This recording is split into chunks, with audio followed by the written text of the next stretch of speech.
Hi everyone, कैसे हैं आप लोग। सो गाइस, अगले 15 से 20 मिनट में अकाउंट्स का एक बहुत important chapter that is underwriting of shares and debentures हम लोग डिस्कस करने जा रहे हैं। एज यू ऑल नो कि इस पूरे चैप्टर के अंदर आपको 3 स्टेप्स करने होते थे। पहला, आपको पता होना चाहिए जर्नल एंट्रीज। दूसरा, you should know how to calculate the net liability of underwriters. And तीसरा, very important, that you should know how to get the commission of underwriters. ठीक है जी। तो सबसे पहले हम बात करेंगे अंडरराइटिंग कितने तरह की होती है। आई होप सबको मालूम है अंडरराइटिंग होता क्या है। बोलो, अंडरराइटिंग क्या होता है। एक तरह से a kind of guarantee which is given by the underwriter to the company that in case अगर शेयर्स अनसब्सक्राइब्ड रह जाते हैं, then they will take up those shares to the extent of their liability. ठीक है ना। तो क्या मतलब है इसका, अभी समझ आ जाएगा। देखिए, अंडरराइटिंग के अंदर ना आपको याद होगा 3 तरह की अंडरराइटिंग कॉन्सेप्ट्स आपने पढ़े हैं। पहला है कंप्लीट अंडरराइटिंग। कंप्लीट अंडरराइटिंग में क्या होता है, जैसे मान लीजिए एक कंपनी जो है 10,000 शेयर्स लेकर आ रही है। ठीक है, इतने शेयर्स का इशू लेकर आ रही है और कंपनी चाहती है कि मेरा पूरा 100% जो इशू है वो अंडर रिटर्न होना चाहिए बाय वन और may be more than one. ठीक है ना। हो सकता है कि ये पूरा का पूरा underwritten by one underwriter हो, और ऐसा भी हो सकता है कि it may be underwritten by more than one underwriter. ठीक है जी। फिर आ जाता है हमारे पास पार्शल। पार्शल का मतलब क्या होता है, मान लो कंपनी पब्लिक इशू तो लेकर आ रही है 10,000 का, लेकिन उसमें से सिर्फ 60% इशू ही ऐसा होगा जो कि अंडर राइट किया जाएगा बाय मे बी वन और मोर देन वन। और एक होता है बेटा फर्म अंडर राइटिंग। सबको याद आ रहा होगा। ठीक है, तो हम एक एक करके तीनों केस पढ़ेंगे। सबसे पहले बात करते हैं कंप्लीट अंडर राइटिंग की। देखिए, कंप्लीट अंडर राइटिंग में जितना भी कंपनी इशू लेकर आ रही है पूरा का पूरा 100% अंडर रिटर्न होता है, इधर बाय वन और मोर देन वन। देखिए, अगर पेपर में आ जाता है कि सिर्फ ये एक ही आदमी अंडर राइट कर रहा है, फिर तो बहुत ही आसान होता है। जो भी उसकी ग्रॉस लाइबिलिटी है, अब ग्रॉस लाइबिलिटी क्या होगा, जितना कंपनी इशू कर रही होगी। मान लो कंपनी इशू कर रही है 10,000 शेयर, तो क्या ग्रॉस लाइबिलिटी भी कितनी होगी, 10,000। इसमें से माइनस करेंगे जितनी भी एप्लीकेशन कंपनी के पास रिसीव्ड हो जाएंगी, और जो बच जाएंगी क्या वो नेट लाइबिलिटी बन जाएगी उस अंडर राइटर की। सिंपल है ना, ये तो बिल्कुल लल्लू सा केस है, पेपर में आता भी नहीं है ये। अगर मान लो एक से ज्यादा अंडर राइटर्स है, मान लो A B C 3 underwriters है, तो आपको याद होगा जब भी एक से ज्यादा अंडर राइटर्स होते हैं तो वहां पर एक कॉन्सेप्ट आया था, marked application. Now, what is marked application? The application which contains stamps of underwriter. तो जिन एप्लीकेशंस पे स्टैंपिंग लगी होती है अंडर राइटर्स की, क्या उन एप्लीकेशंस को मार्क्ड एप्लीकेशंस बोलते हैं। Yes sir. तो सबसे पहले आपको लिखना है इन सबकी ग्रॉस लाइबिलिटी क्या है। फिर आप लोगों ने, अच्छा, एक एक छोटा सा एग्जांपल ही ले लेते हैं। मान लो 10,000 टोटल एप्लीकेशन है। ठीक है, जो हम लोग इशू करना चाह रहे हैं, और इन तीनों ने 5:3:2 की रेशो में इन्होंने कहा जी हम अंडरराइट करेंगे। तो इसका मतलब इनकी जो ग्रॉस लाइबिलिटी है वो कितनी आएगी, 5,000, 3,000 और 2,000। ठीक है जी। अब होता क्या है कि क्योंकि जितनी भी एप्लीकेशन आएंगी कुछ पर मार्किंग होगी और कुछ पे मार्किंग नहीं होगी। जो जिन पर मार्किंग होगी, स्टैंप लगी होगी, उसको क्या बोलेंगे, मार्क्ड एप्लीकेशन। अब मान लो मार्क्ड एप्लीकेशन ए के नाम पे आई है 3,000, बी के नाम पे आई है 2,000, और इसके नाम पे आई है 500। तो पहले मार्क्ड एप्लीकेशन का सारा क्रेडिट दे देते हैं, फिर इसमें से माइनस करेंगे अनमार्क्ड एप्लीकेशन। बेटा एक बात याद रखना, जो अनमार्क्ड एप्लीकेशन होती है ना, मान लो वो 2,000 है, उसको हम in the ratio of gross liability distribute कर देते हैं। तो that unmarked application will be distributed in the ratio of 5:3:2। तो इसको जब आप डिवाइड करेंगे 5/10, 3/10, 2/10, तो ये आ जाएगा 400, 600, 1,000। तो इस प्रकार हमने सबका क्रेडिट इनको दे दिया, मार्क्ड का भी और अनमार्क्ड। तो यहाँ से हमारे पास क्या निकल कर आएगी, नेट लाइबिलिटी। तो इसकी 1,000, इसकी 400 और इसकी 1,100। That's it, over. अच्छा सर, एक बात बताओ, क्या ऐसा हो सकता है कि जब हम मार्क्ड और अनमार्क्ड को डिस्ट्रीब्यूट कर रहे हो तो उस केस में किसी एक की नेट लाइबिलिटी नेगेटिव आ जाए। सर बिल्कुल हो सकता है, बिल्कुल हो सकता है, 100% हो सकता है।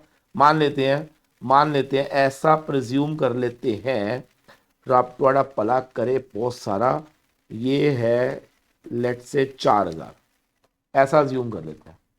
मान लो अनमार्क कितनी है, 4,000। अब मुझे बताओ 4,000 को कैसे डिस्ट्रीब्यूट करोगे, 5:3:2 में करोगे। तो इसको कितना दोगे, 2,000, और इसको कितना दोगे, इसको दोगे 1,200, और इसको कितना दोगे, 800। इसका तो निल हो गया liability.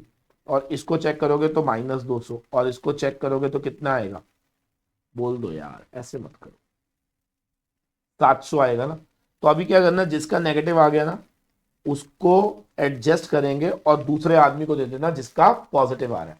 I hope everybody is clear. अच्छा, बच्चा कहता है सर एक बात बताओ, अगर इन दोनों का पॉजिटिव आ रहा था तो ये 200 को मैं ए और सी दोनों में बांट देता इन द रेशियो ऑफ 5:2, मतलब जो रेशो ए और सी की बचेगी क्या उसी रेशो में इस एक्सेस को डिस्ट्रीब्यूट कर देंगे, सिंपल। और उसके बाद हमारी निकल आएंगे नेट लायबिलिटीज। क्लियर है? चलो वेरी गुड। तो अच्छा अब आ जाता है तीसरा केस, जहां पर पार्शल, पार्शल का मतलब क्या होता है, मान लो कंपनी इशू तो कर रही है कितने, 10,000 शेयर, लेकिन 60% ऑफ द इशू जो है ना वो अंडर रिटर्न है। अब 60% of the issue under return है, प्लीज ध्यान से मेरी बात सुनना, 60% of the issue under return है। तो इसका मतलब ये हो गया let's say 60% of the issue under return, तो वो 6,000 है। अच्छा एक बात बताओ, अगर मैं कहूं कि 10,000 में से 60% शेयर अंडर रिटर्न है तो रेस्ट 40% की जिम्मेवारी क्या आप साइड पे लिख सकते हो कि ये कंपनी की खुद की है? बिल्कुल, है ना भाई। भाई 60% के लिए मैंने आपको पॉइंट कर लिया, तो रेस्ट 40% क्या मेरी खुद की जिम्मेवारी है कि मैं उसको कंप्लीट करूंगा? बिल्कुल सर। अब मान लेते हैं इसमें से एप्लीकेशन आ जाती है मार्क्ड है, पहले सिंपल लिख देते हैं एप्लीकेशन रिसीव्ड, बस ऐसे लिखा हुआ क्वेश्चन में, एप्लीकेशन रिसीव्ड फ्रॉम, मान लेते हैं 6,000 शेयर्स, बस इतना ही लिखा हुआ है। तो अब आप मुझे बताओ जितनी भी एप्लीकेशंस आएंगी, डेफिनेटली एप्लीकेशन जो भी आएंगी, 6,000 आई है ना, तो उसका 60% ए का क्रेडिट में आ जाएगा और रेस्ट 40% क्या कंपनी अपने क्रेडिट में ले लेगी। अच्छा सर आप ये कहना चाह रहे हो कि अगर पार्शल अंडर रिटर्न है तो जितनी भी एप्लीकेशंस आ रही हैं, जितनी भी एप्लीकेशन आ रही है, क्या वो in the ratio of gross liability distribute हो जाएंगी? बिल्कुल सर। तो यहां पर आपकी 2,400 नेट लायबिलिटी आ जाएगी। ठीक है सर। अब इसी में एक ट्विस्ट दिखा रहा हूं, ध्यान से सुनना, इसी में एक ट्विस्ट ध्यान से सुनना। अगर मैं बोलूं कि कंपनी ने 10,000 शेयर इशू करे, ठीक है, जिसमें से 60% जो था वो अंडर रिटर्न था बाय मिस्टर एक्स, ठीक है, और अगर मैं बोलूं कि टोटल एप्लीकेशन जो रिसीव्ड थी मान लो 7,000 थी, जिसमें से 4,000 पे मार्किंग था एज एक्स, ठीक है sir. Gross liability, mister x की ग्रॉस लायबिलिटी बताओ कितनी है, 60% ऑफ 10,000, 6,000। यहां तक ठीक था ना? ठीक है। अब कितनी एप्लीकेशन आई है ये बताओ, 7,000 आई है, जिसमें से मार्क कितनी है, 4,000। तो बेटा पहले मार्क का क्रेडिट दे दो। ठीक है सर, दे दिया। अब मुझे बताओ 7 में से 4 तो मार्क्ड है, 3,000 क्या है, अनमार्क्ड। अब क्या करें सर? सर ध्यान से सुन लेना मेरी बात जो मैं बोलने जा रहा हूं। अनमार्क्ड का क्रेडिट इसको अभी नहीं मिलेगा। सर क्यों नहीं मिलेगा? समझो मेरी बात को। देखो, कंपनी ने कहा कि टोटल एप्लीकेशन कितनी आई है, 7, क्योंकि कंपनी ने इसको 60% अंडरराइट किया था, तो मैंने अभी अभी बोला आपको कि कंपनी की खुद की जिम्मेवारी भी थी फॉर 4,000 शेयर्स की। ठीक है, पहले वाले क्वेश्चन में क्या हुआ था, एक भी एप्लीकेशन पे स्टैंपिंग नहीं थी, तो क्या कंपनी ने आपके साथ मिलकर क्या उसका डिस्ट्रीब्यूशन कर लिया in the ratio of gross liability? लेकिन यहां प्रॉब्लम हो रही है, क्योंकि यहां पे आपने स्टैंप लगवा दी है। अब कंपनी कहती है कि भैया अगर स्टैंप वाली तेरी है तो मैं मान के चलूंगी क्या कि जिन पे स्टैंप नहीं था क्या वो कंपनी के पास डायरेक्ट आए होंगे, तो क्या उसका क्रेडिट तुझे ना देकर क्या कंपनी अपने अकाउंट में ले लेगी? इसका मतलब ये 7 में से 4 तो मार्किंग थी, जो 3,000 अनमार्क थी क्या कंपनी उसको अपने खाते में ले लेगी, ये मानते हुए कि भैया स्टैंप वाली तेरी, तो क्या अनस्टैम्प्ड वाली हम मान के चलेंगे कि कंपनी को खुद लोग जानते थे और उन्होंने डायरेक्ट अप्लाई कर दिया? बिल्कुल सही बात है। लेकिन अगर ऐसा हो जाता कि ये जो अनमार्क्ड एप्लीकेशन है वो 9,000 होती, लेट से टोटल 9 होती, 4 मार्क्ड होती, तो अनमार्क कितनी निकलती, 5। तो बेटा यहां पे 5 नहीं आ सकता था, बताओ क्यों? क्योंकि कंपनी 4 से ज्यादा तो लायबिलिटी है ही नहीं। लेकिन अगर मान लो यहां पर अनमार्क 5 होती तो कंपनी 4,000 ले लेती और 1,000 आपको दे देती। समझ आ गया ना? तो इस पर्टिकुलर केस के अंदर क्योंकि मेरा अनमार्क्ड एप्लीकेशन 3,000 था और वो कंपनी ने पूरा एडजस्ट कर लिया, तो आपको जहां पे क्रेडिट मिलेगा ही नहीं, तो आपकी नेट लायबिलिटी कितनी दिखेगी मुझे, 2,000 एप्लीकेशन आपके नाम पर, 2,000 शेयर का नेट लायबिलिटी आपको देखने को मिलेगा। क्या समझ आ गया? सर पहले वाले में ऐसा क्यों नहीं करा? क्योंकि यार समझो ना, अनमार्क था, तो जब अनमार्क था तो उन्होंने आपस में बांट लिया।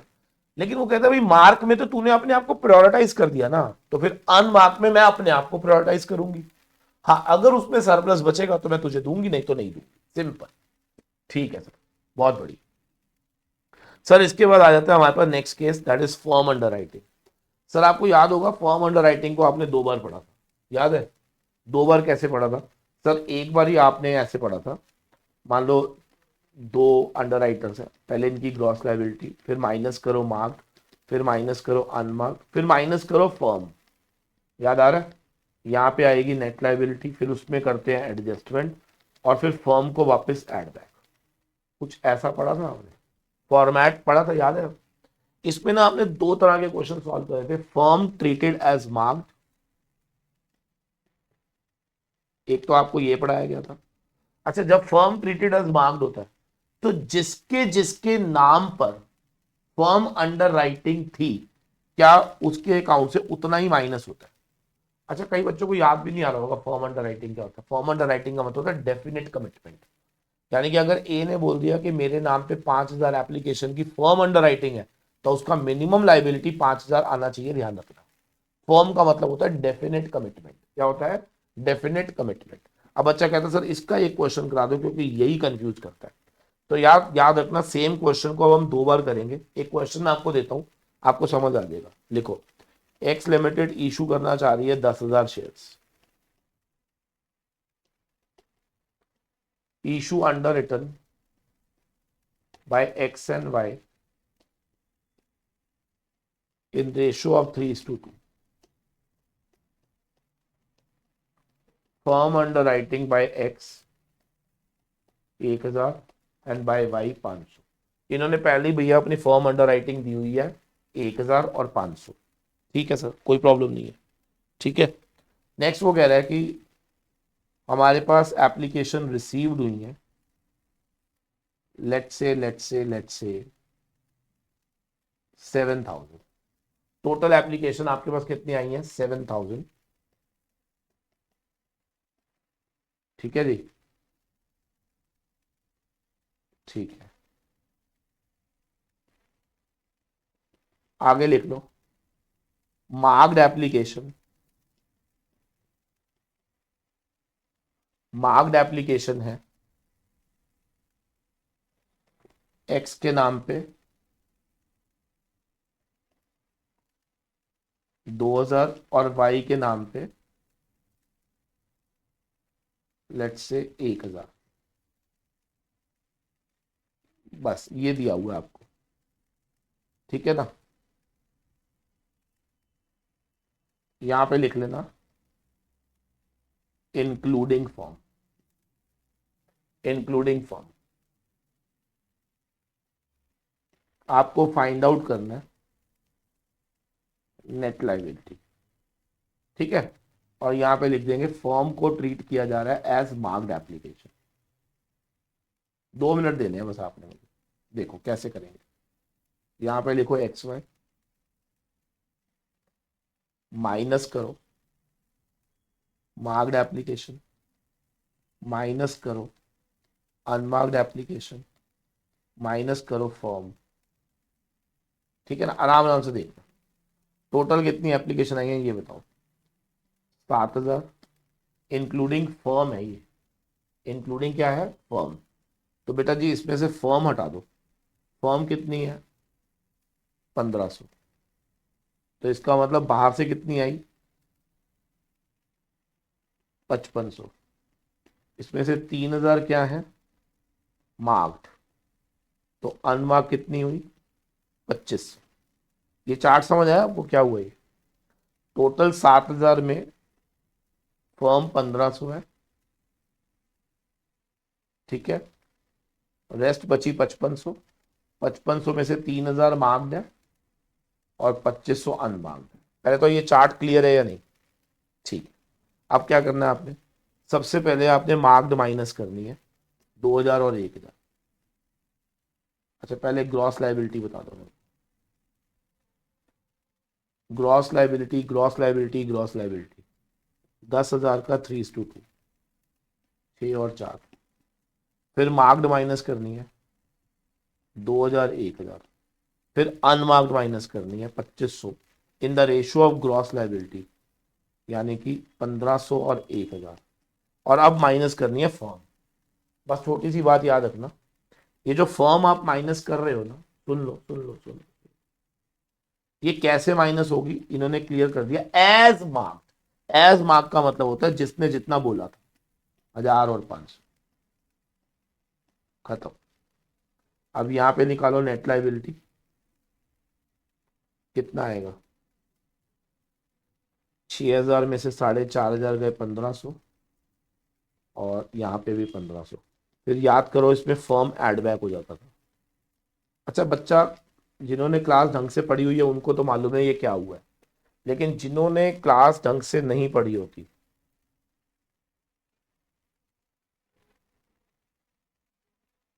तो फाइनल लाइबिलिटी इसकी 2500 और इसकी 2000। अब जिन्होंने क्लास ढंग से नहीं पढ़ी होती ना उनको दिक्कत आता है कि सर ये क्या हो गया। तो बेटा कुछ भी नहीं हुआ।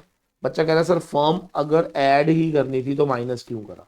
तो बेटा आपको याद होगा रीजन, हम माइनस करते हैं to find out the excess applications. क्योंकि इस क्वेश्चन में एक्सेस नहीं था तो इसलिए आप कह सकते हो कि फॉर्म को माइनस करना और प्लस करना वह सेम। ठीक है, otherwise let me clear you कि अगर मान लो फॉर्म को माइनस करने पर किसी भी एक का आंसर नेगेटिव आता, क्या यही मेन पर्पस था, ऊपर फॉर्म को माइनस करना और फिर वापस ऐड करना, टू फाइंड आउट किसी का भी एक्सेस है तो उसका क्रेडिट दूसरे को दे दो। बस इतनी सी वजह से हम फॉर्म को एक बार माइनस करते थे और एक बार प्लस। अच्छा सेम क्वेश्चन अगर आ जाए कि फॉर्म ट्रीटेड एज अनमार्क्ड, तो आप क्या करोगे, कोई बताएगा। सर कुछ भी नहीं है। सर फिर हम पता है क्या करेंगे, ये 1500 को ना हम 3:2 की रेशो में यहां पे डिवाइड कर देंगे। ऐड इतना ही होगा याद रखना, माइनस कैसे होगा, 3:2। मतलब समझो क्या है, मार्क्ड माइनस होगा, अनमार्क माइनस होगा, एक एक्स्ट्रा चीज माइनस होगी, क्या, फॉर्म। फॉर्म कैसे माइनस होगी वो डिपेंड करेगा। फॉर्म ट्रीटेड एज मार्क्ड तो जैसे दिया था वैसे माइनस होगा। फॉर्म ट्रीटेड एज अनमार्क्ड तो in the ratio of gross liability minus होगा। उसके बाद जो आएगा चेक करो, किसी का अगर नेगेटिव है तो वो पहले एडजस्ट कर लो और फिर एंड में फॉर्म को वापस एड बैक कर दो। एड बैक करते समय याद रखना ओरिजिनल वाला एड बैक होगा जो ऊपर लिखा हुआ था, यानी कि फॉर्म जितना भी था इनका ओरिजिनल 1000 और 500 ये ऐड होगा। सर क्वेश्चन कब तक नहीं चलाएंगे, मेरी बात को ध्यान से सुन लेना, जब तक आपके पास फर्म मार्क्ड अनमार्क्ड तीनों चीजें अलग से ना आ जाए तब तक इस क्वेश्चन को आप मूव नहीं कर सकते, याद रखना। सबको क्लियर हो गया जी। चलो अब इसके बाद आ जाती थी हमारी कमीशन। याद रखना कमीशन जो होती है ना, आप सबको याद होगा, अगर इफ यू रिमेंबर, तो commission must be authorised by the articles. और जो मैक्सिमम कमीशन होती थी वो 5% होती थी ऑन शेयर्स एंड 2.5% होती थी ऑन डिबेंचर्स। याद रखना कम हो सकती है, ज्यादा नहीं हो सकती, ठीक है ना, ये मैक्सिमम होती है। अब कई बार बच्चा कहता है सर ये कमीशन निकालेंगे किस पे, सर निकालेंगे हमेशा ऑन ग्रॉस लाइबिलिटी, ठीक है ना। तो अब इसी क्वेश्चन को हम कंप्लीट कर लेते हैं। मान लो एक शेयर था 100 रुपए, एक शेयर कितने का था, 100 रुपए। तो ग्रॉस लाइबिलिटी 6000 इंटू 100, 6 लाख। एक सेकेंड, सॉरी सॉरी सॉरी, इसकी जो नेट लाइबिलिटी बन रही है वो 2500 इंटू 100, 2.5 लाख बन रही है, ठीक है, एक्स की। और वाई की नेट लाइबिलिटी बन रही है 2000 इंटू 100, 2 लाख। अब हम इनसे जो कमीशन लेनी है वो माइनस कर देंगे। अब कमीशन हमने इनको कितनी देनी है कोई बताएगा। Commission will be calculated on gross liability at the rate of 5%, simple.